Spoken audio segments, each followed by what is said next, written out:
Volume الآخر، اور جو ایمان رکھتا ہے واقعی آخرت کے دن پر، اسے نیکی کا بدلہ دنیا میں نہیں چاہیے، بلکہ وہ نیکی کر رہا ہے تاکہ آخرت میں اس کا بدلہ ملے۔ وَلَٰكِنَّ الْبِرَّ مَنْ آمَنَ بِاللَّهِ وَالْيَوْمِ الْآخِرِ وَالْمَلَائِكَةِ وَالْكِتَابِ وَالنَّبِيِّينَ، اور وہ ایمان رکھتا ہے فرشتوں پر اور کتابوں پر اور انبیاء پر۔ یہ فرشتے، کتابیں، انبیاء، یہ مل کے بنتا ہے ایمان بالرسالت۔ فرشتے کتابیں لا کر کس کو دیتے تھے، کس پہ نازل کرتے تھے؟ انبیاء پر۔ گویا اس کا ایمان رسالت پر بھی ہے۔ نیکی وہی نیکی ہے کہ جو رسول کے طریقے کے خلاف نہ ہو، ورنہ وہ نیکی نہیں ہے، وہ بدعت ہے۔ ایک شخص نماز پڑھ رہا ہے اور نماز کی ہر رکعت میں رکوع 2 مرتبہ کرتا ہے کہ جی مجھے رکوع کرنے میں مزہ آتا ہے، لہٰذا میں بجائے 1 کے 2 رکوع کروں گا، جب سجدے 2 ہیں تو میں رکوع بھی 2 کروں گا۔ تو کیا اس کی نماز نیکی ہے؟ نہیں، اس کی نماز بدعت ہے۔ کیوں؟ یہ رسول کے طریقے کے خلاف ہے۔ رسول صلی اللہ علیہ وسلم نے جو نماز سکھائی ہے اس میں ہر رکعت میں رکوع ایک ہی ہے، تو لہٰذا نیکی اس کی ہے جو اللہ کے لیے کرے، آخرت کے اجر کے لیے کرے، اور اس کی نیکی رسول کے طریقے کے خلاف نہ ہو صلی اللہ علیہ وآلہ وسلم۔ قیامت کے دن 3 اشخاص سب سے پہلے پیش ہوں گے اللہ کی عدالت میں۔ ایک شہید سمجھا جا رہا ہے دنیا میں، ایک قرآن کا مبلغ، عالم دین سمجھا جا رہا ہے، اور ایک شخص ہے جو اللہ کی راہ میں خوب مال خرچ کرنے والا سخی سمجھا جا رہا ہے۔ حدیث میں آتا ہے کہ ان تینوں پر اللہ تعالیٰ اپنے احسانات گنائے گا، پوچھے گا تم نے کیا کیا؟ شہید کہے گا اللہ میں نے آپ کی راہ میں اپنی جان قربان کر دی۔ اللہ فرمائے گا تم نے جھوٹ بولا، تم نے بہادری کے جوہر دکھائے تھے لوگوں کو دکھانے کے لیے، لہذا تمہاری نیکی، تمہارا جہاد فی سبیل اللہ نیکی نہیں تھا، وہ دکھاوے کے لیے تھا۔ حکم ہوگا فرشتوں کو، وہ اسے گھسیٹ کر جہنم میں ڈال دیں گے۔ عالم دین کہے گا میں نے قرآن سیکھا تھا، میں لوگوں کو قرآن سکھاتا تھا۔ اللہ تعالیٰ فرمائے گا جھوٹ بول رہے ہو، تمہاری نیت یہ تھی کہ لوگ تعریف کریں کہ کتنا صاحب علم ہے، تمہیں بدلہ مل گیا، دنیا میں تعریفیں ہو گئی، یہاں تمہارے لیے کچھ نہیں ہے، گھسیٹ کے جہنم میں ڈال دیا جائے گا۔ سخی کہے گا اللہ میں نے آپ کی راہ میں خوب مال خرچ کیا۔ اللہ فرمائے گا تم نے مال خرچ کیا تھا تاکہ تمہاری شہرت ہو، دنیا میں تمہاری ناموری ہو گئی، لوگوں کے علم میں خوب آیا، لوگوں نے خوب تعریفیں کی، یہ تو خوب کار خیر میں خرچ کرنے والا ہے، یہاں کچھ نہیں۔ اسی طریقے پر 3 اشخاص اللہ کے رسول کی غیر حاضری میں ان کے گھر پر آئے۔ حضرت عائشہ سے پوچھا رضی اللہ تعالیٰ عنہ، اللہ کے رسول کتنی عبادت کرتے ہیں، رات کو کتنے نوافل پڑھتے ہیں، نفلی روزے کتنے رکھتے ہیں؟ حضرت عائشہ نے بتا دیا جو آپ کا معمول تھا، کبھی نفل پڑھتے بھی تھے اور رات پہ سوتے بھی تھے، اور کبھی نفلی روزہ رکھتے بھی تھے اور چھوڑتے بھی تھے۔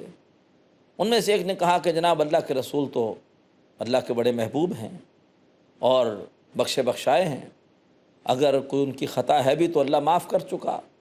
سورہ فتح کے آغاز میں بشارت دے دی لِیَغْفِرَ لَكَ اللَّهُ مَا تَقَدَّمَ مِن ذَنبِكَ وَمَا تَأَخَّرَ۔ ہمیں زیادہ عبادت کی ضرورت ہے۔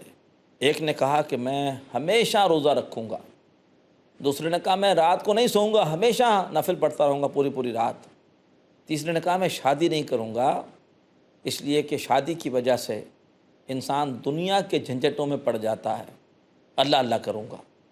اتنے میں اللہ کے رسول تشریف لے آئے صلی اللہ علیہ وسلم، اور ان کی یہ باتیں سن لیں، اور آپ نے سختی کے ساتھ ان کو ڈانٹا۔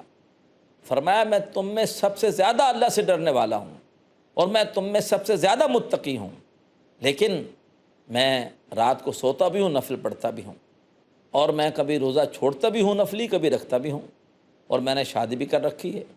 فمن رغب عن سنتی فلیس منی، جس نے میری سنت سے دوری اختیار کی اس کا مجھ سے کوئی تعلق نہیں۔ ناظرین وقفہ لیں گے اور امید رکھتے ہیں کہ آپ وقفے کے بعد بھی ہمارے ساتھ رہیں گے۔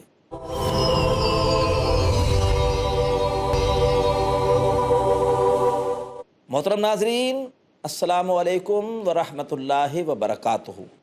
سعادتوں کا حصول قرآن حکیم کی روشنی میں اس مرکزی موضوع کو ہم سمجھ رہے ہیں، اور آج اس حوالے سے ہمارا ذیلی موضوع ہے کہ نیکی کی سعادت کیسے حاصل ہوگی۔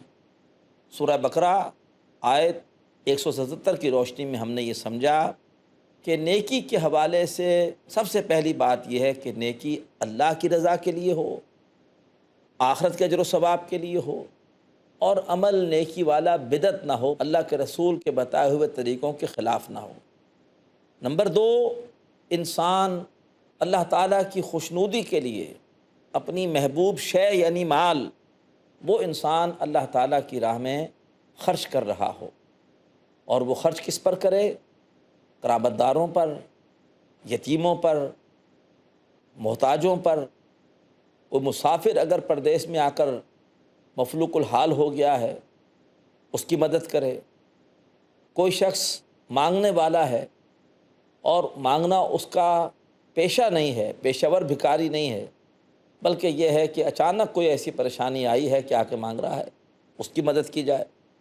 اور اس کے علاوہ پھر اس زمانے میں غلام تھے، غلاموں کو آزاد کرانے کے لیے آج بھی کوئی مقروض ہے اور اس کی گردن قرض کے بوجھ تلے دبی ہوئی ہے، تو اس کی مدد کر کے اس کی گردن کو قرض کے بوجھ سے آزاد کرایا جائے۔ تو انسانی ہمدردی، اللہ کے رسول کا ارشاد ہے کہ جو انسانی ہمدردی سے محروم ہو گیا، دل کی نرمی سے محروم ہو گیا، وہ تو کل کے کل خیر سے محروم ہو گیا۔ تو نیکی کا مظہر اول جو ہے، مظہر اول یعنی عملی طور سے پہلا کام، وہ یہی ہے کہ انسانی ہمدردی ایسی ہو کہ انسان بندوں کو تکلیف میں دیکھ کر تڑپ اٹھے اور ان کی مدد کے لیے اپنی محبوب شے، اپنا مال اللہ تعالیٰ کی راہ میں خرچ کرے۔ اب اس کے بعد تیسری بات آ رہی ہے، وَأَقَامَ الصَّلَاةَ وَآتَ الزَّكَاةَ، وہ قائم کرے نماز اور دے زکوٰۃ، یعنی عبادات کا اہتمام کرے، نماز قائم کرے، اللہ سے لو لگائے۔ اس سے انشاءاللہ اس کے ایمان کو مزید پختگی حاصل ہوگی، نماز کے ذریعے سے ایمان کو جلا حاصل ہوگی۔ اور زکوٰۃ دے، زکوٰۃ سے انشاءاللہ جو دوسری بات آئی مال خرچ کرنے کا جذبہ، اس جذبے کو انشاءاللہ تقویت حاصل ہوگی۔ گویا انسان کے مال میں زکوٰۃ کے علاوہ بھی مستحقین کا حق ہے۔ اسی آیت کی روح سے اللہ کے رسول نے ارشاد فرمایا کہ اِنَّ فِی الْمَالِ لَحَقًّا سِوَى الزَّکَاۃ، انسان یہ نہ سمجھے میں نے زکوٰۃ دے دی تو میری ذمہ داری پوری ہو گئی، بلکہ یہ ہے کہ اس آیت میں زکوٰۃ کا ذکر الگ سے ہے اور مستحقین کے اوپر مال خرچ کرنے کا ذکر الگ سے ہے۔ اور ویسے بھی ایک بڑی حکمت کی بات ہے کہ اگر ہم چاہتے ہیں کہ اللہ تعالی ہمیں بغیر حساب کتاب اجر عطا فرمائے، تو پھر ہمیں بھی بغیر حساب اللہ کی راہ میں خرچ کرنا چاہیے۔ یہ نہ ہو کہ بس حساب لگایا جی میری زکوٰۃ بنتی ہے 10,000 روپے اور وہ دے دیے، نہیں، اس سے زیادہ دینا چاہیے۔ اگر ہم اللہ تعالیٰ کی راہ میں بے حساب خرچ کریں گے، امید ہے کہ اللہ تعالیٰ بھی ہمیں روز قیامت بغیر حساب اجر عطا فرمائے گا۔ اس کے بعد جو چوتھی بات آ رہی ہے نیکی کے حوالے سے، وہ کیا ہے؟ وَالْمُوفُونَ بِعَهْدِهِمْ إِذَا عَاهَدُوا، اور نیک انسان وہ ہے کہ جب بھی وعدہ وہ کریں اس وعدے کو پورا کریں۔ بہت اہم بات ہے، اللہ کے رسول کا ارشاد ہے کہ لا دین لمن لا عہد لہ، اس کا کوئی دین نہیں جس میں عہد کی پاسداری نہیں۔ اگر ہم چاہتے ہیں کہ ہمارا دین ہو، یہ تبھی ثابت ہوگا جب کہ ہمارے اندر عہد کی پاسداری ہو۔ کیوں؟ سب سے بڑا عہد تو دینی عہد ہے۔ ہم اللہ تعالیٰ سے وعدہ کرتے ہیں نماز کی ہر رکعت میں، ایاک نعبد و ایاک نستعین، اے اللہ ہم تیری ہی بندگی کرتے ہیں اور کریں گے، تو اس سے مدد چاہتے ہیں اور چاہیں گے۔ اسی طریقے پر یہ عہد بندوں سے بھی ہوتا ہے۔ والدین کے ساتھ ہمارا ایک عہد ہے، ان ریٹن ہے۔ ہم جب انتہائی کمزور، لاچار اور بے بس تھے، انہوں نے ہماری پرورش کی، اب بڑھاپے میں اگر وہ کمزور ہوئے ہیں، ہماری ذمہ داری ہے کہ اب ہم ان کی خدمت کریں۔ بیوی کے ساتھ ہمارا ایک عہد ہے کہ ہم اس سے ایک لذت حاصل کی ہے، لہٰذا اب ہم اس کی حفاظت کریں، اس کی تمام ضروریات پوری کریں، اس کو بہر دیں، اور ہمارے مرنے کے بعد وہ ہماری وراثت میں حقدار ہوگی۔ اسی طریقے پر میں کہیں پر نوکری کر رہا ہوں، وہاں پر میرا ایک سروس کانٹریکٹ ہے، لہٰذا میں اپنی ذمہ داریاں پوری ادا کروں۔ یا اگر کوئی میرا امپلائی ہے تو میں اس کے تمام حقوق اور اس کا معاوضہ پورا ادا کروں۔ تجارت میں پورے تجارتی معاہدات کی پابندی کی جائے۔ پھر ایک عہد انسان کا اپنے ساتھ ہوتا ہے، انسان طے کرتا ہے کہ میں نے توبہ کر لی ہے، اب آئندہ میں گناہ نہیں کروں گا۔ تو بہرحال ہماری پوری زندگی معاہدات پر مشتمل ہے۔ نیک انسان وہ ہے کہ جب بھی کوئی عہد کرتا ہے وہ اس عہد کو پورا کرتا ہے۔ معاملات کا کھرا ہوتا ہے، اس کی بات بڑی پکی بات ہوتی ہے، لوگ جانتے ہیں اس نے اگر بات کہی تو اس کو نبھائے گا یہ۔ اس کے بعد پانچویں بات، والصابرین فی الباساء والضراء وحین الباس، اور نیک انسان وہ ہیں کہ جو بالخصوص صبر کرنے والے ہیں، فی الباساء والضراء، سختیوں میں اور تکلیفوں میں، وحین الباس، اور لڑائی کے وقت۔ یعنی ایک انسان وہ ہے جو غیر جانبدار نہیں ہوتا، جانبدار ہوتا ہے کس معنی میں کہ وہ مارکہ حق و باطل میں حصہ لیتا ہے اور باطل کے خلاف برسر پیکار ہوتا ہے، حق کا ساتھ دیتا ہے، اور اگر اس راہ میں تکلیفیں آئیں، سختیاں آئیں، ان کو جھیلتا ہے ثابت قدمی کے ساتھ، اور اگر اس دوران معاملہ قتال تک پہنچ جائے، جنگ کا وقت آ جائے، تو ڈٹ کر اللہ تبارک و تعالیٰ کی راہ میں پھر وہ جنگ کرتا ہے، بھاگتا نہیں ہے۔ نکل کر خان کاہوں سے ادا کر رسم شبیری، کہ فقر خان کاہی ہے فقط اندوہ دلگیری۔ یہ ہیں نیک انسان کی صفات کہ اس کی نیکی اللہ کے لیے، آخرت کے اجر کے لیے، رسول صلی اللہ علیہ وسلم کے طریقے کے خلاف نہیں ہے۔ وہ انسانوں کا ہمدرد ہے، وہ عبادت گزار ہے، نمازیں پڑھتا ہے، زکوٰۃ دیتا ہے، وہ اپنے معاملات کا کھرا ہے، اپنے وعدوں کو پورا کرتا ہے، اپنی کمٹمنٹس کو نبھاتا ہے، اور وہ مارکہ حق و باطل میں حصہ لے کر حق کا بھرپور ساتھ دیتا ہے۔ بشارت دی گئی، اولئک الذین صدقوا، یہی لوگ سچے ہیں، یہی سچے ہوئے، سچے ثابت ہوئے، واولئک ھم المتقون، اور یہی لوگ متقی ہیں اللہ کی نگاہ میں، یہی لوگ پرہیزگار ہیں۔ تو نیکی کی سعادت حاصل کرنے والے بھی یہی ہیں، اور اللہ کی نگاہ میں سچے کہلانے کے مستحق بھی یہی ہیں، اور اللہ کی نگاہ میں متقی بھی یہی ہیں۔ تو ناظرین، اگر نیکی کی سعادت حاصل کرنی ہے تو یہ سارے کام کرنے ہوں گے، نیکیاں کرنی ہوں گی اللہ کے لیے، آخرت کے لیے، بدعات سے بچنا ہوگا، اللہ کے رسول کے طریقے کے خلاف کوئی کام نہیں کرنا، اور پھر اللہ کے بندوں کی مدد کے لیے مال خرچ کرنا ہوگا، پابندی سے نماز پڑھنی ہوگی، زکوٰۃ دینی ہوگی، اپنے وعدوں کو، اپنے معاملات کو بالکل پورا کرنا ہوگا، صاف ستھرا رکھنا ہوگا۔ اور اس وقت ایک کشمکش چل رہی ہے حق و باطل کی، ایک طرف باطل دندنا رہا ہے، اس کے مقابلے میں حق کا ساتھ دینا ہوگا، باطل سے پنجہ آزمائی کرنی ہوگی۔ اگر ایک شخص صرف نمازیں تو پڑھتا ہے، روزے تو رکھتا ہے، لیکن انسانی ہمدردی کے کام نہیں کرتا، مارکہ حق و باطل میں شریک نہیں ہے، عابد ہوگا، نیک نہیں ہے۔ ایک آدمی سماجی خدمت گار ہے اور بڑے ویلفیئر کے کام کرتا ہے، سماجی کارکن تو ہو سکتا ہے، نیک نہیں ہے۔ ایک آدمی بڑا ذمہ دار شہری ہے، اپنے سارے معاملات کے اندر بڑا کھرا ہے، ڈیوٹی پر جاتا ہے، اپنی نوکری پر تو صحیح ٹائم پر جاتا ہے، سارا دن صحیح طرح کام کرتا ہے، وقت پر واپس جو ہے وہ دفتر سے آتا ہے، اپنے کاروبار میں اگر ہے تو جھوٹ نہیں بولتا، تو وہ کوئی ذمہ دار شہری تو کہلا سکتا ہے، وہ نیک نہیں ہے۔ ایک شخص نمازوں سے غافل، ان کو صحیح طرح ادا نہیں کرتا، معاملات اس کے کھرے نہیں ہیں، لیکن حق و باطل کے مارکے میں بڑا سرگرم ہے، اور دنیا میں عدل کو قائم کرنے کے لیے، تحریکی کاموں کے لیے تو بڑا متحرک ہے۔ تو یہ شخص تحریکی کارکن تو ہو سکتا ہے، نیک نہیں ہے۔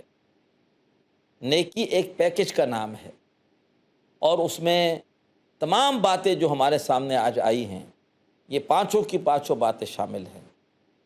اخلاص نیت، نیکی اللہ کے لیے ہو، آخرت کے اجر کے لیے ہو، اللہ کے رسول کی تعلیمات کے خلاف نہ ہو، پھر انسانی ہمدردی بھی ہو، پھر عبادات کا بھی اہتمام ہو، معاملات کی بھی درستگی ہو، اور اس کے بعد انسان حق اور باطل کے مارکے میں ایک فریق بن کر باطل سے پنجہ آزمائی کرنے والا ہو، سرگرم ہو حق کا ساتھ دینے میں، مال اور جان سے حق کی سربلندی کے لیے جہاد کر رہا ہو۔ آج لوگوں کے عجیب تصورات ہیں نیکی کے۔ بعض لوگ ایسے ہیں کہ جو اپنے معاملات کے کھرے ہیں، اور عبادات کے بارے میں کہتے ہیں انفرادی معاملہ ہے یہ۔ عبادات کا مقصد کیا ہے؟ کہ تمہارے معاملات ٹھیک ہو جائیں، اللہ کا شکر ہے ہمارے معاملات ٹھیک ہیں۔ بعض لوگ کہتے ہیں جی اصل تو کام انسانی ہمدردی کا ہے، وہ تو ہم کر رہے ہیں، اور باقی معاملات وغیرہ کا معاملہ اس پہ ان کی زیادہ توجہ نہیں ہوتی۔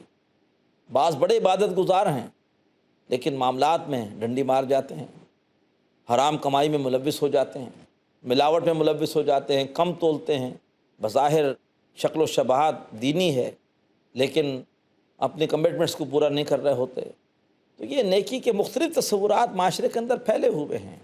اٹھائے کچھ ورق لالے نے، کچھ نرگس نے، کچھ گل نے، چمن میں ہر طرف بکھری ہوئی ہے داستاں میری، یہ ہمارے اپنے اپنے نیکی کے تصورات ہیں۔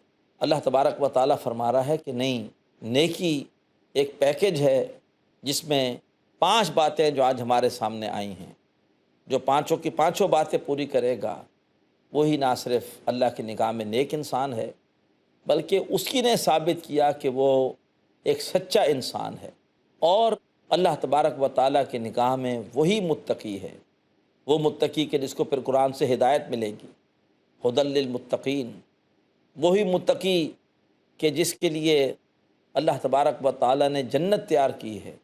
سارعوا الی مغفرۃ من ربکم وجنۃ عرضها السماوات والارض اعدت للمتقین، سورہ آل عمران آیت 133، والعاقبۃ للمتقین والآخرۃ للمتقین۔ تو ناظرین، اللہ تبارک و تعالیٰ سے دعا کیجیے کہ اللہ تعالیٰ ہمیں قرآن مجید سمجھ کر پڑھنے کی توفیق عطا فرمائے، اور ہم قرآن مجید سے جاننے کی کوشش کریں کہ کون سی سعادت کیسے ملے گی۔